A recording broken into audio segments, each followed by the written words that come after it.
mercenaires qu'ils ont emmenés en mission. Ils ont pleuré. Ouattara a pleuré partout.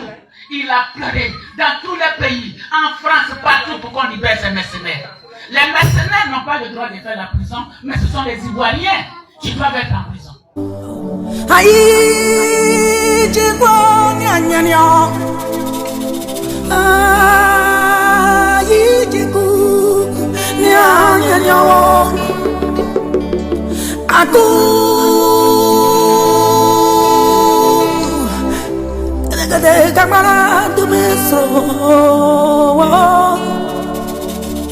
Que dire, que faire quand l'injustice flagrante frappe mon pays de plein fouet? Que dire, que faire? 30 ans à lutter pour la démocratie, bâillonné, muselé, aucune lame, non, aucun couteau ne m'a jamais effleuré les mains. Que dire, que faire quand j'ai tout sacrifié? Moi qui un jour de septembre 2002 fus attaqué. Quand des démocrates sont assassinés, des populations sont massacrées et que je suis l'accusé. Que dire, que faire? En Côte d'Ivoire, de ce que nous vivons à Abidjan, Abidjan est devenu une porte ouverte pour la prison. C'est une prison permanente pour les Ivoiriens. Abidjan. Une prison permanente. Pour un rien, pour un oui, on te met en prison. Actuellement, il y a 30 d'entre nous, les jeunes Ivoiriens, qui sont allés soutenir leur leader, qui est Damana Picasse, qui a été convoqué par le pouvoir Ouattara. C'est normal que certains militants d'un parti aillent soutenir leur leader. C'est la première fois que nous voyons que soutenir son leader est un crime. C'est un crime pour le pouvoir Ouattara. Aujourd'hui, ils ont été condamnés à 2 ans de prison parce qu'ils sont allés soutenir leur leader qui devait être interrogé par la police et la gendarmerie de Ouattara. Je vous dis, la Côte d'Ivoire est un pays ouvert à la prison. Non seulement ça qui vient d'arriver, mais il y avait déjà beaucoup dedans. Des généraux sont dedans depuis 2011. Des policiers, des officiers, des civils sont à la maca à cause de la crise 2011. Et cette crise 2011, Laurent Gbagbo a eu raison. Il n'a pas été condamné, il a été acquitté. Et il a été libéré. Celui qui est acquitté et celui qui est libéré, c'est lui le chef. Quand il vient, on doit libérer tous les autres. Mes chers parents, tous les autres qui ont été mis en prison sont à présent en prison. Et on en met encore. 30 sont là-bas. Et des fois ces accusations, chers parents. Oui, il avait fait coup d'État. On voit des coups d'État partout. Vous savez, quand on vient par les fusils, on a peur des fusils. On pense que les fusils sont partout. On les voit partout. Parce que vous savez comment vous êtes venus au pouvoir. Et donc ils ont peur de tout. On ne peut pas faire un coup d'État avec 3 Kalachnikov. On ne peut pas faire un coup d'État avec une machette. On ne peut pas faire un coup d'État avec 3 militaires, 3 mercenaires. Quand on sait comment on est venu au pouvoir, je vous donne les nouvelles. Damana Picasse veut faire un coup d'État avec 3 Kalachnikov, avec une machette. Depuis 2021, avril 2021. Et il doit être condamné pour ça. Chers parents, la Côte d'Ivoire n'est plus la Côte d'Ivoire. La Côte d'Ivoire, sous Ouattara, les Ivoiriens, les populations dorment aujourd'hui dans les cimetières. Tous les domiciles sont détruits. Les domiciles sont détruits, les maisons qu'ils habitent depuis des années sont détruites. On doit faire passer une route. Chers parents, on ne mange plus à Abidjan parce qu'on fait du goudron biodégradable. Quand on fait les routes, les Ivoiriens n'ont pas le droit de manger. Ils ne mangent plus. Mes chères soeurs, mes chers parents, aujourd'hui c'est la première fois qu'on peut aller sortir quelqu'un de son domicile et casser ce domicile-là. Et ils dorment sous les bâches sous lesquelles nous sommes assis pour pouvoir.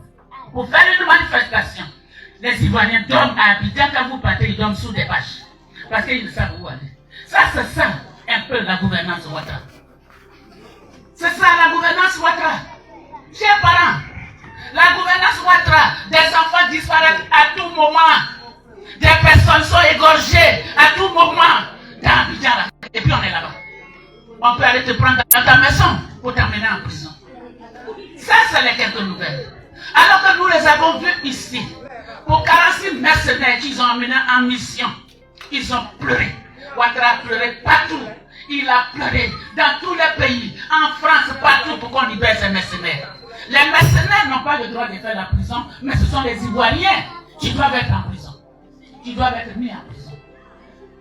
Alors mes parents, quand ces deux messieurs ont vu ça, que leur pays-là est en train de leur échapper, et que c'est de la tyrannie qui est exercée, et que ce n'est même plus de la démocratie est restée en route.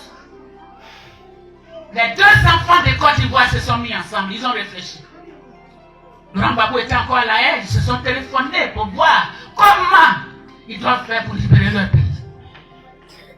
Donc, Bédié, qui est l'aîné, et son petit frère Gbagbo Laurent se sont mis ensemble.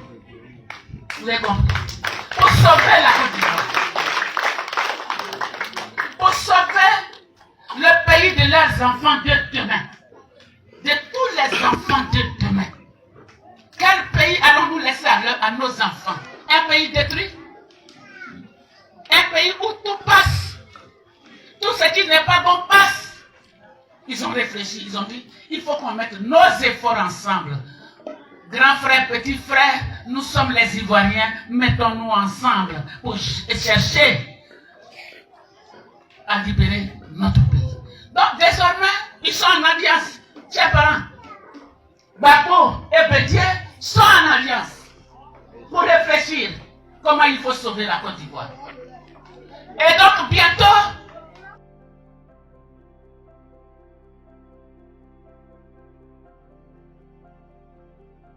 il y aura des élections. On dit il va y avoir les municipales. Il va y avoir les conseils régionaux. Ces deux-là sont en train de réfléchir pour leur alliance. L'alliance, comment il faut faire. Là où nous partons, si c'est Bédié qui est fort, là, il faut réfléchir, il faut laisser Bédié. Là où nous allons partir, au niveau des conseils municipaux et des conseils régionaux, si c'est Gbagbo, PPACI qui est fort là, il faut laisser PPACI. Si c'est Bédié qui est fort de l'autre côté, il faut le laisser pour qu'ensemble, on puisse progresser, on puisse se réunir pour pouvoir sauver ce pays qui est en train de nous échapper. Mais ce pays qui est malade. Donc voilà un peu les nouvelles pour lesquelles nous profitons de l'invitation de Nyobré Émilie pour vous informer, chers parents. Désormais, Gbagbo et Bédié, c'est-à-dire le grand frère Bédié, le petit frère Gbagbo, sont en train de réfléchir pour leur pays. Et c'est ça qui est important pour vous dans ces villages. C'est ça qui est important, chers parents. Il faut que nous devenions un. Vous vous rappelez, Laurent Gbagbo avait dit dans sa campagne que les Ivoiriens aujourd'hui, qui pensent que c'est l'autre camp qui est bon, il y a le camp de ceux qui sont venus d'ailleurs et il y a le camp des Ivoiriens. C'est ça qui est en train de se montrer, ça se dessine. Ça s'est dessiné. On peut vendre la Côte d'Ivoire. On peut tout faire à la Côte d'Ivoire. Mais les Ivoiriens, ils n'ont qu'à pleurer. Ils n'ont qu'à être enfermés en prison. Chers soeurs, chères mamans, voilà ce que nous vivons à Abidjan. Et c'est pourquoi nous profitons de l'invitation de notre sœur pour venir vous informer. Vous devez prier pour la Côte d'Ivoire. Vous devez fléchir les genoux pour la Côte d'Ivoire. Pour le pays de demain de nos enfants, de nos arrière-enfants, de toutes les générations de nos enfants. Vous devez prier. Vous devez prier. Appelez Dieu au secours. Parce que nous, là, on ne connaît pas les fétiches. On connaît Dieu. Le Très-Haut, c'est lui que nous connaissons. Et c'est lui qui combat. Les gens ont dit ici que Gbagbo là, il ne va pas venir ici. On a dit sauf s'il n'y a pas un Dieu.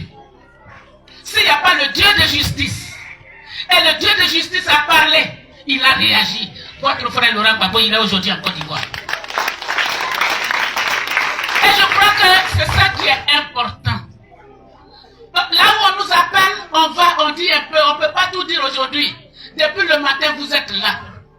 Je répondrai à une autre invitation plus tard, pour qu'on parle du reste. Aujourd'hui, mes parents, voilà ce que nous sommes venus vous dire. Les élections vont avoir lieu. Il ne faut pas que ce soit des palabres entre le PDCI et le PPACI. Non.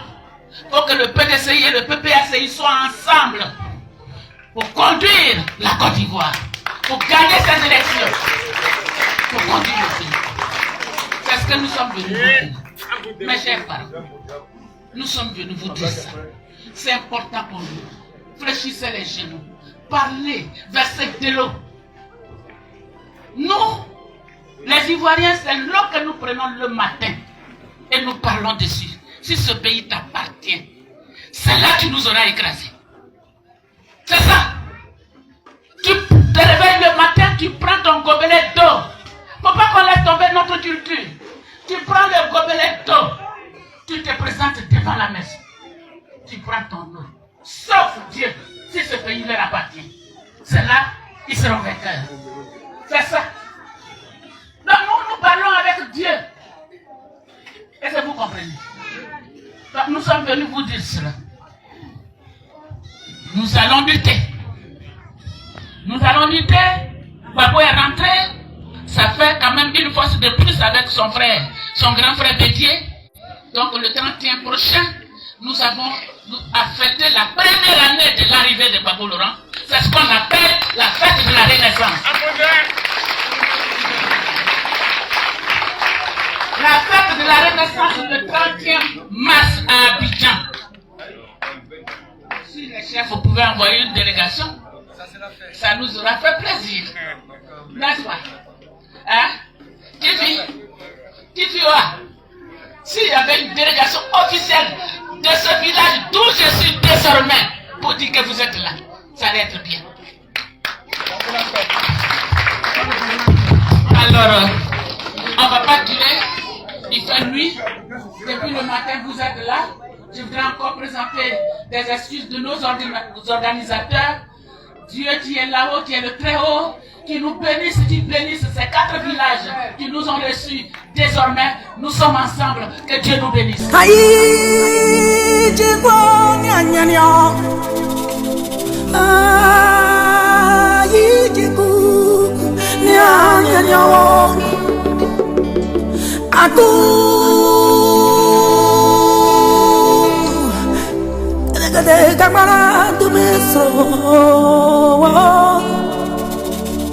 Que dire, que faire quand l'injustice flagrante frappe mon pays de plein fouet? Que dire, que faire